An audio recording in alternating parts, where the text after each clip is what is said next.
بسم اللہ الرحمن الرحیم 26واں پارہ سورۃ الحجرات آیت نمبر 17-18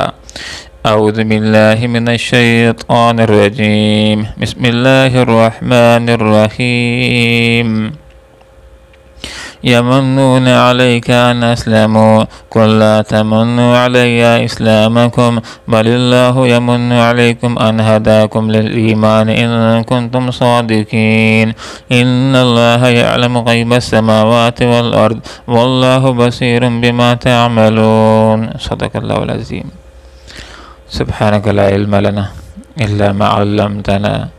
انک انت العلیم الحکیم یمنون یہ احسان جتلاتے ہیں علیکہ تجھ پر ان یہ کہ اسلموا انہوں نے اسلام قبول کر لیا قل کہہ دیجیے لا تمنوا تم احسان نہ جتلاؤ علیہ میرے اوپر اسلامکم اپنے اسلام لانے کا بلکہ اللہ تعالیٰ یمن احسان رکھتا ہے علیکم تمہارے اوپر انجے کے ہداکم اس نے ہدایت دی تم کو للایمان ایمان کی ان اگر تم ہو تم صادقین سچے ان بے شک اللہ تعالیٰ یعلم جانتا ہے غیب کو السماوات آسمانوں کے والارض اور زمین کے واللہ اللہ تعالیٰ بصیر دیکھنے والا ہے بما اس کو تعملون جو عمل تم کرتے ہو۔ کچھ قبائل خاص طور پر مزینہ، جہینہ، اسلم، اشجع، غفار اور خاص طور پر بنی اسد بن خزیمہ کے افراد قحط کے زمانے کے اندر آپ صلی اللہ علیہ وسلم کے پاس آئے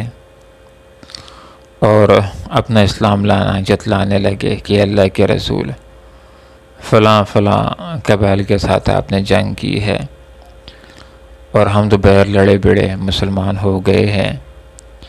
اور صدقات کا مطالبہ بھی کرنے لگے۔ تو کچھ ایسے لوگ ضرور تھے کہ جو آئے اور یہ احسان جتلا رہے تھے کہ ہم نے اسلام قبول کر لیا، ہم مومن ہو گئے ہیں۔ تو آپ صلی اللہ علیہ وسلم کو بتلایا گیا کل کہہ دیجیے تعلمون،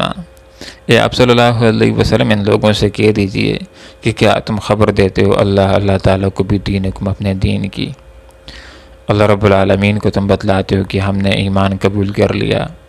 حال یہ کہ اللہ تعالیٰ کو تو بتلانے کی کوئی ضرورت نہیں ہے، وہ تو غیب کو جاننے والا ہے، زمین کے غیب کو، آسمان کے غیب کو، ہر طرح کی چیزوں کو جاننے والا ہے۔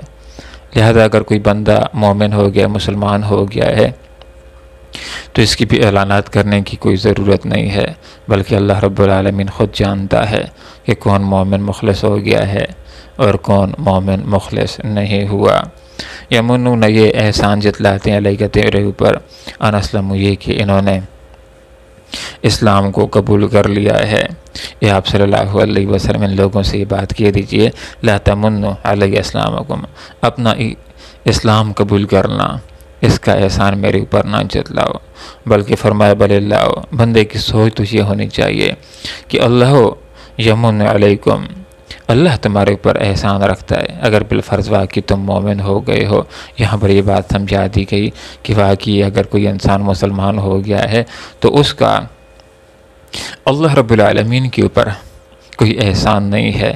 کلمہ پڑھ کر کے نبی کے اوپر، اللہ کے اوپر کوئی اس نے احسان نہیں کیا ہے، بلکہ ایک انسان اگر بندہ مومن ہو گیا، مسلمان ہو گیا، مخلص ہو گیا ہے تو اس کو اللہ رب العالمین کا شکر ادا کرنا چاہیے کہ یا اللہ تیرا شکر ہے کہ میں مسلمان ہو گیا ہوں، میں مومن ہو گیا ہوں، میں آگ سے اور پریشانیوں سے بچنے والا ہو گیا ہوں۔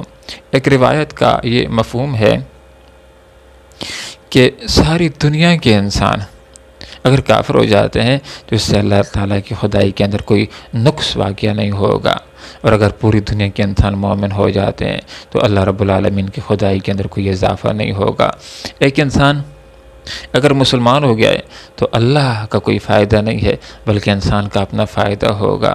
ایک انسان اگر کافر رہتا ہے تو اللہ کا کوئی نقصان نہیں ہے، بلکہ انسان کا اپنا ہی نقصان ہوتا ہے۔ ایک انسان نے نیکیاں کرنا شروع کر دی ہیں تو اللہ کی خدائی کے اندر کوئی اضافہ ہونا شروع نہیں ہو جاتا، بلکہ انسان کا اپنا فائدہ ہوتا ہے کہ اس کو رب کی رضا نصیب ہوتی ہے، اس کے لیے جنت کے راستے ہموار ہوتے ہیں۔ ایک انسان اگر گناہ کرتا ہے تو اللہ تعالیٰ کی خدائی کے اندر کوئی نقص نہیں آتا، کوئی کمی نہیں آتی، اس کے اوپر کوئی فرق نہیں پڑتا، بلکہ انسان خود ہی گناہ گار ہوتا ہے اور اپنے آپ کو سزا کا مستحق بنانے والا بن جاتا ہے۔ تو یہاں پر یہ ہدایت دے دی گئی ہے کہ اگر کوئی انسان مسلمان ہو گیا ہے، مومن ہو گیا، مخلص ہو گیا ہے، تو دل و دماغ کے اندر اس کو یہ بات لانی چاہیے کہ میرے اوپر اللہ نے احسان کیا ہے کہ اس نے مجھے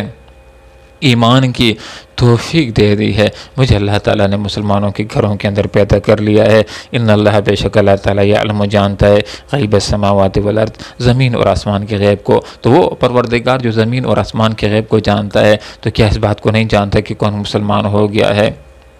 اور کون مسلمان نہیں ہوا، اور کون مخلص مسلمان ہوا ہے اور کس نے منافقت کے راستے کو اختیار کیا ہے؟ اللہ تعالیٰ کی ذات تو وہ ذات ہے کہ جو دلوں کے راز کو جاننے والا ہے۔ انہ علیم بذات صدور، اللہ تعالیٰ وہ ذات بابرکات ہے جو دلوں کے رازوں سے، دلوں کے آلات سے، دلوں کے اندر آنے والے خیالات سے آگاہ ہے۔ واللہ بصیر بما تعملون، اللہ تعالیٰ دیکھنے والا ہے اس کو کہ جو کچھ تم کرتے ہو۔ تو ان آیات بینات کے اندر ہمارے سامنے یہی بات آ جاتی ہے کہ اللہ تعالیٰ نے ہمیں مخلص مسلمان پیدا کیا ہے، مسلمانوں کے گھر میں پیدا کیا ہے، تو اس کے اوپر ہمیں چاہیے کہ اللہ تعالیٰ کا شکر ادا کریں۔ جب نیکی کر لیں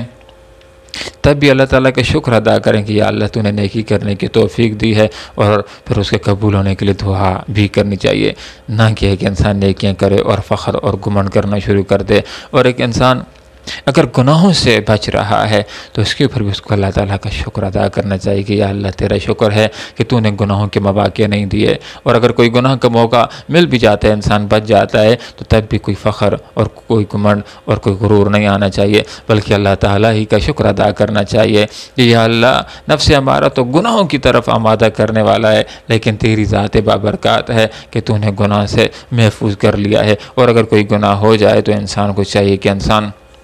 فوراً توبہ کر لے۔ اللہ تعالیٰ نہ صرف پیار فرمائے گا، نہ صرف معاف فرمائے گا، بلکہ گناہوں کی جگہ اللہ تعالیٰ نیکیوں کو لکھوا دے گا۔ اللہ رب العالمین سے دعا کرتے ہیں کہ اللہ تعالیٰ تقویٰ کی، اللہ تعالیٰ اخلاص کی زندگی گزارنے کی توفیق عطا فرمائے۔ اللہ رب العالمین سے دعا کرتے ہیں کہ جو سورہ حجرات آج ہم نے مکمل کر لیے، اللہ تعالیٰ اس کے اوپر اور پورے قرآن کے اوپر اخلاص کے ساتھ عمل کرنے کی توفیق عطا فرمائے۔ اللہ تعالیٰ نیکیاں کرنے کی اور گناہوں سے بچنے کی توفیق عطا فرمائے۔ آمین۔ وآخر دعوانا ان الحمد للہ رب العالمین۔